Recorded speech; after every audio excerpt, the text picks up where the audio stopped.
হামলার ভয়ে শেষ পর্যন্ত আমেরিকার রাষ্ট্রদূতও বাধ্য হলেন ইঁদুরের মতো গর্তে লুকাতে। এক রাতেই তিনি 5 বার প্রবেশ করেছেন সুরক্ষিত বাংকারে। ইরান ইসরায়েলে শত শত ক্ষেপণাস্ত্র নিক্ষেপ করার পর এক ভয়াবহ পরিস্থিতির সৃষ্টি হয়েছিল। এই হামলার সময় বেসামরিক ইসরায়েলিরা প্রাণ বাঁচাতে নিরাপদ আশ্রয়ের খোঁজে দিক বিদিক ছোটাছুটি শুরু করেন। এই চরম আতঙ্কের মুহূর্তের অভিজ্ঞতা বর্ণনা করেছেন তেল আবিবে নিযুক্ত মার্কিন রাষ্ট্রদূত মাইকেল হাকাবি, একজন আমেরিকান কূটনীতিক, রাজনৈতিক বিশ্লেষক, ব্যাপটিস্ট ধর্মগুরু এবং সুপরিচিত রাজনীতিবিদ। বর্তমানে তিনি 2025 সাল থেকে ইসরায়েলে যুক্তরাষ্ট্রের 29তম রাষ্ট্রদূত হিসেবে কর্মরত রয়েছেন, যা মধ্যপ্রাচ্যে যুক্তরাষ্ট্রের কূটনীতিতে তার গুরুত্বপূর্ণ ভূমিকা নির্দেশ করে। তিনি 1996 সাল থেকে 2007 সাল পর্যন্ত দীর্ঘ 11 বছর আরকানসাস রাজ্যের 44তম গভর্নর হিসেবে অত্যন্ত সফলতার সাথে দায়িত্ব পালন করেছেন।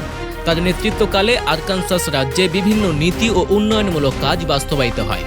গভর্নরের দায়িত্ব পালনের পাশাপাশি তিনি জাতীয় রাজনীতিতেও সক্রিয় ছিলেন।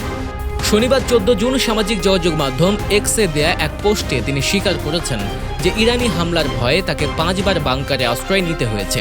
তার এই স্বীকারোক্তি হামলার তীব্রতা এবং ইসরায়েলি নাগরিকদের মধ্যে যে গভীর আতঙ্ক সৃষ্টি হয়েছিল তার একটি স্পষ্ট চিত্র তুলে ধরে।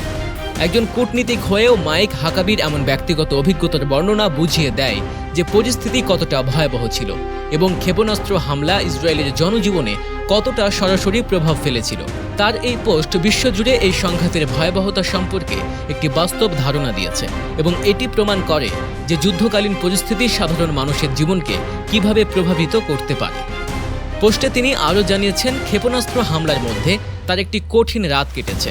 সেই ভয়াবহ অভিজ্ঞতার কথা বলতে গিয়ে তিনি লেখেন, তাকে 5 বার আশ্রয় কেন্দ্রে বা বাংকারে যেতে হয়েছে।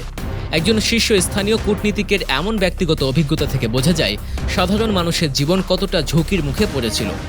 রাষ্ট্রদূত হাকাবি আরও বলেন, আজ এখনও সাবাত বা শনিবার, যেটা ইহুদিদের জন্য একটি পবিত্র ও বিশ্রামের দিন।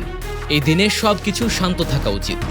কিন্তু চলমান উত্তেজনার পরিপ্রেক্ষিতে তিনি নিজেই সন্দিহান ছিলেন যে শান্তি বজায় থাকবে কিনা। তাই তিনি সবাইকে নিরাপদ আশ্রয়ের কাছাকাছি থাকারও আহ্বান জানান। তার এই সতর্ক বাণী থেকে পরিস্থিতি যে এখনও পুরোপুরি স্বাভাবিক হয়নি তা স্পষ্ট বোঝা যায়।